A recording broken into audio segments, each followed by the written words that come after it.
সীমান্ত সুরক্ষিত করার জন্য জমি ট্রান্সফার প্রক্রিয়া আমরা আজকে অনুমোদন দিলাম। মন্ত্রিসভার প্রথম বৈঠকেই বাংলাদেশ ভারত সীমান্তে কাঁটাতারের বেড়া দেওয়ার জন্য বিএসএফকে ৪৫ দিনের মধ্যে জমি হস্তান্তরের সিদ্ধান্তের কথা জানিয়েছেন ভারতের পশ্চিমবঙ্গ রাজ্যের নবনির্বাচিত মুখ্যমন্ত্রী শুভেন্দু অধিকারী।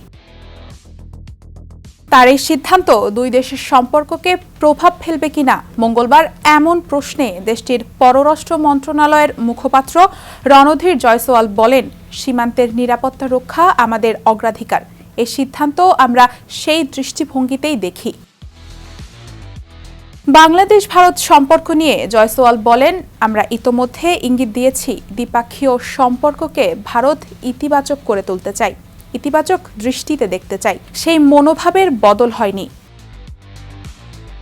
কথিত অনুপ্রবেশ প্রসঙ্গে প্রশ্নের জবাবে রণধীর জয়সওয়াল বলেন, বাংলাদেশের সঙ্গে যে বিষয় নিয়ে আলোচনা হয় অনুপ্রবেশ তার অন্যতম।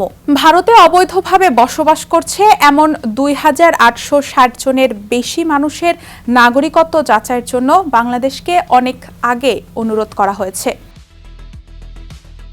ভারত মনে করে তারা সবাই বাংলাদেশি, কিন্তু বাংলাদেশ এখনও এই বিষয়ে কিছু জানায়নি। ব্রিফিংয়ে তিস্তা উন্নয়ন প্রকল্পের প্রসঙ্গ ওঠে।